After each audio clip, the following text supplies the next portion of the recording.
Did you have a good holiday? Yeah, it was a good holiday. Had You're not supposed to wish people me being a military brat, this is kind of a thing with me. You're not supposed to wish people a happy Memorial Day. that's not what I said. I said I had a good holiday. No, I know, but I'm just re-emphasizing, because it's Memorial Day is about honoring the people that. Supposed to have a sad Memorial Day. What's that? Supposed to have a sad Memorial Day. Well, of course, it's really about the beginning of summer and cookouts and blah blah blah. But yeah. So, but you stayed in town, right? Yeah. You said you went to a Cubs game, right? Yeah, on Memorial Day, actually. Yeah. What happened to the But Cubs? everybody was very sad. What's that? But everybody was very sad. They lost. Yeah, but that's Was the weather cooperative? It was hot here, right? We were up in Wisconsin. It was beautiful up there. Yeah, it was like 88 and sunny. Yeah. Kind of hot and miserable, right? I mean, we got back Tuesday around just a little before dinner time, like late afternoon, and oh my gosh, it was pretty hot and muggy and miserable. Like, okay, it is summer. Yeah, well, it was that day. Yeah, not so much today, right? There's a weekend this weekend though, but yeah. It looks like it's supposed to rain like every day this week, I think. So one of the things I think you and I are excited about is Compass Impact Day, which I think is a weird name for it, frankly. I don't know why. Yeah, I'm not really sure. Because he wasn't originally calling it that. It was Networking Day. Yeah. But I don't know when they changed the name to that and why. But yeah, unless they've got a lot of other things called networking or something, I'm not sure. Yeah, but I think the cool thing about it is that as a I don't know how to explain it. It's not as a singly owned entity company. That's not the right word. But in other words, when we're all it's as simple, I think, as we're all the same company, that even though people think of like a Coldwell Banker or Century 21 or whatever as being, one company, they're all individually franchised and individually owned offices. So they still compete with each other. And we're actually the only one, nationally owned by the same entity. Yeah. It's like the difference between McDonald's and Starbucks. I mean, Starbucks, they're all corporate owned, and McDonald's are all franchises. It's like that kind of a difference, right? Compass. Yeah, I guess so, but obviously it's different in real estate in that, we're all working together and selling together, and the managers, some of our, the managers we work with the most are in, East Coast, West Coast, whatever. They're in different markets, and everybody, is on the same team. When we're on calls, it's like everybody's from different markets. So you're learning what's going on, understanding what's going on all around the country, and helping each other out and all of that. So it's a whole different thing than you and I have ever experienced before, for sure. Right. Yeah, I mean, the only thing that was even comparable was back in the 90s, I was very active in Women's Council of Realtors. And of course, I mean, part of that was about the networking and having a network that I could refer my clients to if they were moving out of town. But then when I stopped being active, of course, that network sort of dried up. But yeah, I mean, but yeah, it was never through the individual. I mean, I think some of the, like, I remember back in the 90s, it seemed like there was kind of a cachet with RE/MAX agents, because RE/MAX was such a different business model compared to other, I mean, at the time, RE/MAX was the only one that really, well, the only large company that had the 100% commission business model. course, a lot of companies then jumped on the bandwagon and replicated that. But at the time, there was kind of a cachet about, well, if you're a Remax agent, we were all part of the same business model. And I think that's kind of the situation now with Compass, is we're all under the same umbrella and we're all part of the same company. And so, and compared to either Remax or your Women's Council of Realtors and stuff, you could have found somebody, when we always could have found somebody to refer somebody to in another market, another state, city, whatever. But that meant nothing other than that. And I think at Compass, the difference is we know what their offerings are. We know what the company does. We know what they can offer the clients. We know what the tools are, the IT platform, all of the different, programs and stuff are all the same. So I think that's really the big difference. I mean, you could refer somebody to, even if it was a good agent at Women's Council of Realtor in a different city, but you would have had no idea what they could offer the client, from a company standpoint, what they could do for them, and how they could collect properties and how they could share them with them, and if they could do, pay for things to be done in their property, or any of that stuff. Right. Like that's the difference is we all have the same, we don't just know each other. We all have the same, offerings, across the concierge and all of that, you mean? Yeah. Like the concierge, yeah. Even just the platform and how you communicate with clients, how you share properties, how you're able to market the property, all the different things you're able to do, they all have that same ability. We spent $1 billion on the platform, and it's nice to know if you're referring somebody across the country that they're able to use that $1 billion IT platform to help your clients as well. Yeah. So we had talked originally about going, because Compass is up is in Lake Geneva and in Milwaukee now, but it turns out I have a showing at 5:30 on Wednesday, so I may not be able to make the trip to Wisconsin to network with the Wisconsin agents. But yeah, Compass, one of the most successful companies in Lake Geneva, Keefe Real Estate, became a Compass company. Yeah.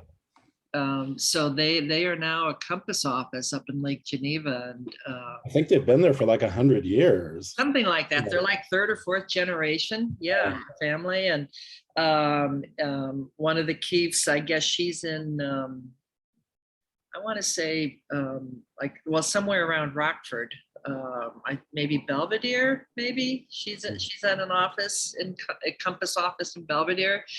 Kim Keefe, she's part of that family. But she's here in Illinois, and I mean, it's kind of great to know that you've got a colleague that you can refer clients to and know that they're going to be well taken care of, and have the same tools available to them that they have here. So I have a client that's moving to Florida, and I referred them to a Compass agent there around just outside of Orlando, and they're using the collections and whatnot. So and it turns out that my client has a cousin who's a Compass agent in Kansas City, Missouri. I didn't think we were in Kansas City, are we? Yeah, we went to Kansas City the same time we went to St. Louis. Yeah.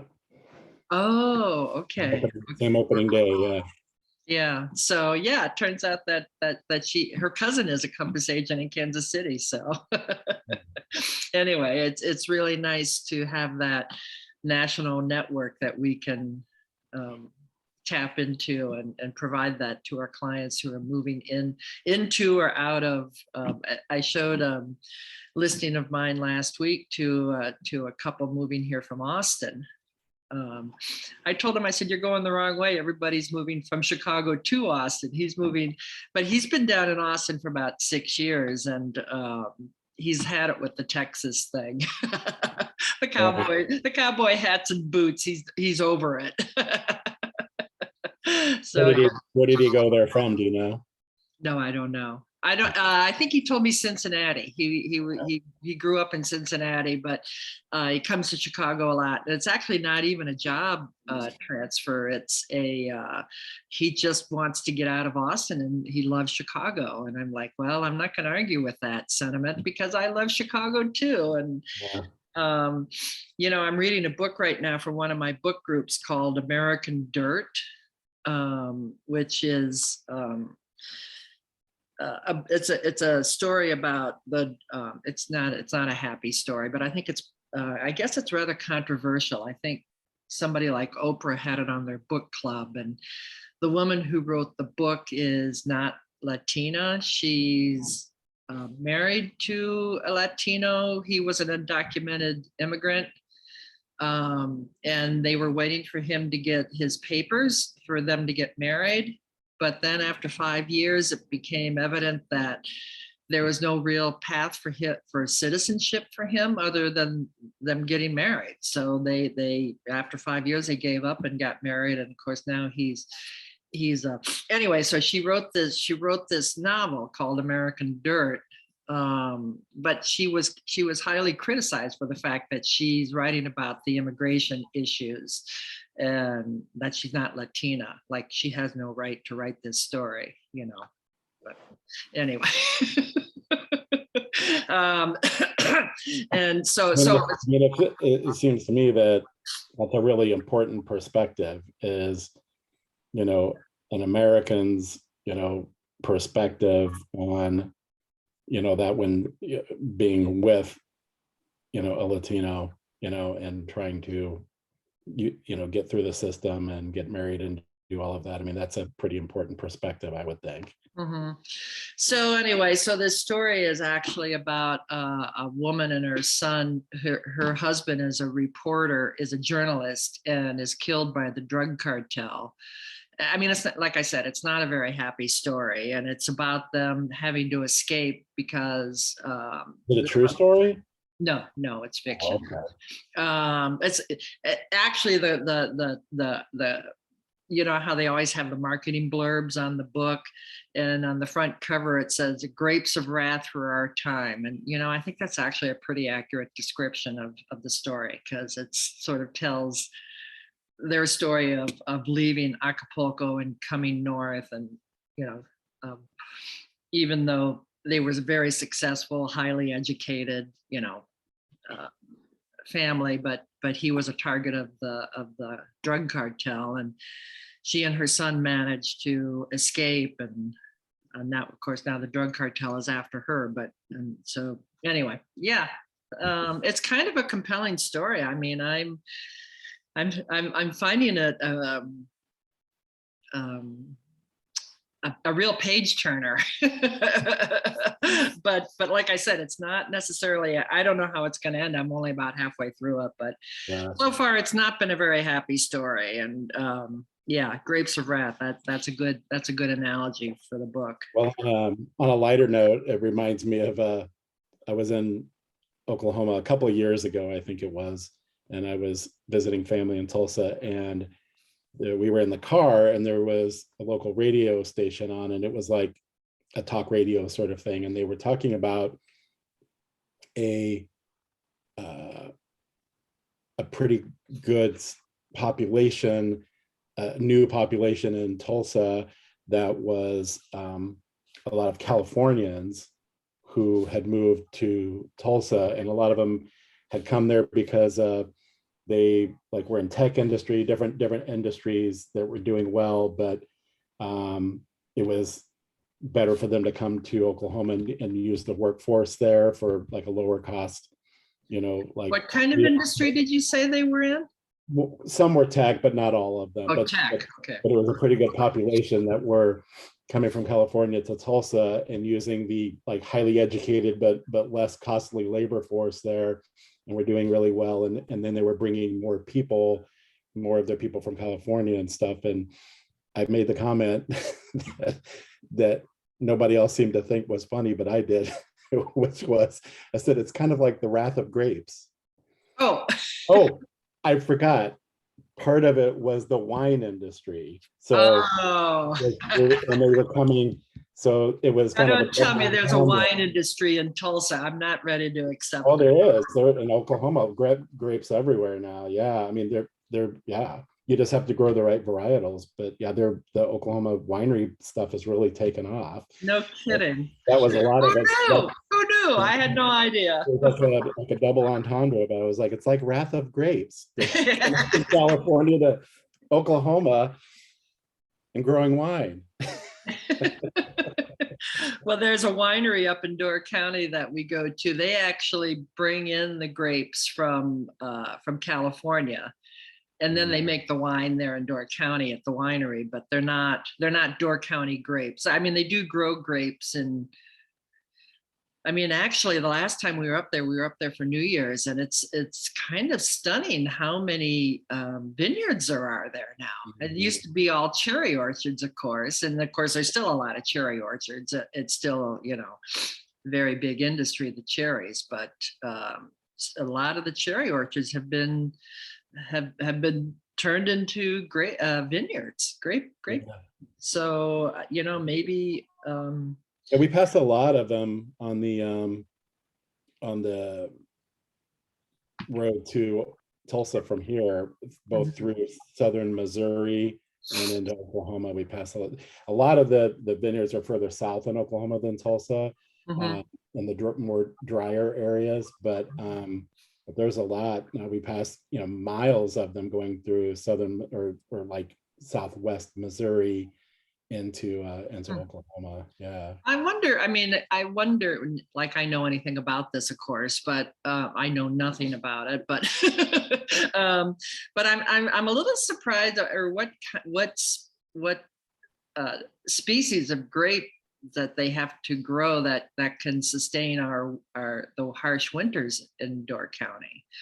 I know that Michigan has a large wine growing business, but I think, yeah, well, I don't know. And in Michigan too, they'll tell you the it's at the same, like those southwestern Michigan vineyards are at the same whatever parallels or whatever as the Wine Burgundy country. regions in France.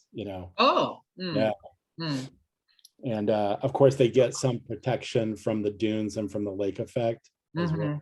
They get some protection from that, but well, they get so much snow, and maybe the heavy snow cover actually protects the vines. I don't know, but yeah. Anyway. so speaking of grapes of wrath, when we were in Tulsa a couple of weeks ago, they we went for the opening of the Bob Dylan Center, which is connected to the Woody Guthrie Center.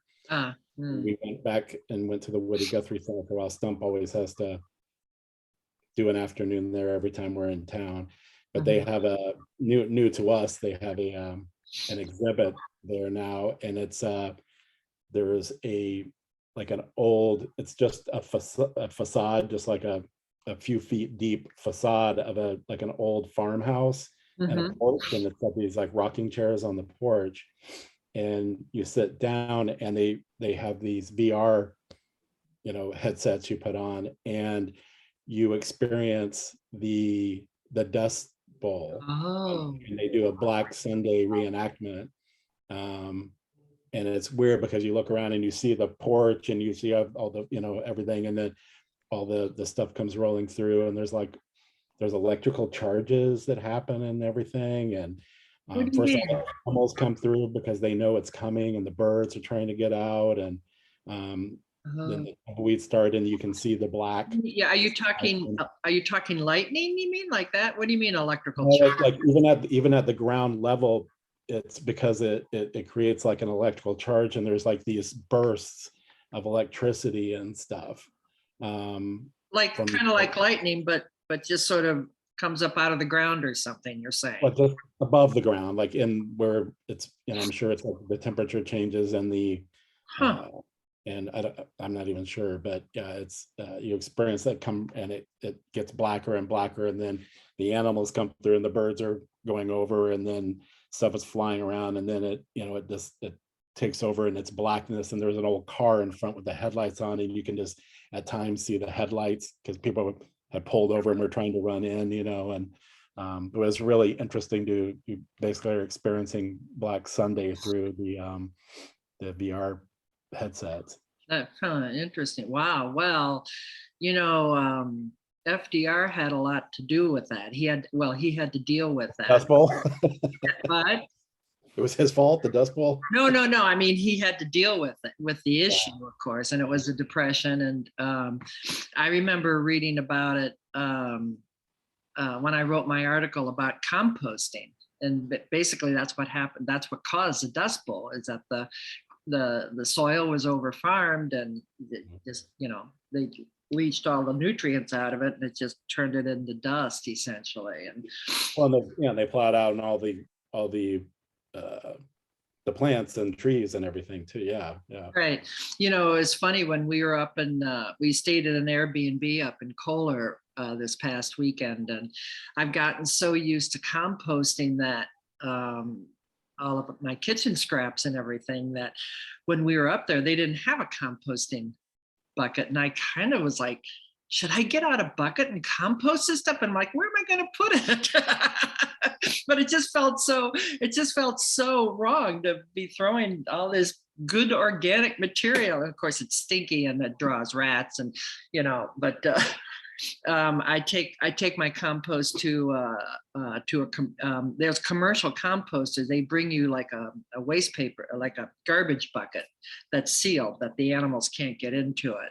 And it is stinky. It gets pretty stinky, but they come and pick it up depending on how much you have to pick up. But you can just like the garbage, people, there's commercial composters that will come and pick up your compost. So even if you don't have a garden, which I don't anymore, and composting is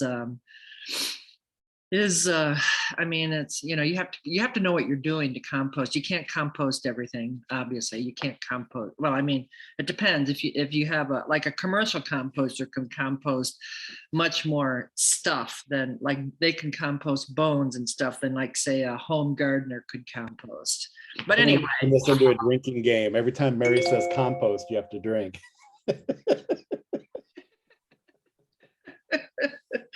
Anyway, yeah. So on that happy note, I mean, we've talked about the Dust Bowl and Grapes of Wrath and composting and immigration. I mean, we've really covered the the gambit here today. Hopefully I'm gonna, it's been sort of coming back from holiday, and there's always a few days where it takes you to get back into the groove again. So my bad, I haven't reached out to Marty yet to invite him to our call, but hopefully I'll do that next week. He'll be here and he'll be available and can join us, because I think it would be an interesting conversation with Marty. He's such a great guy. So, and Marty, you've met him. Sounds good. Yeah. All right, everybody have a good week, and we'll see you next week. Bye.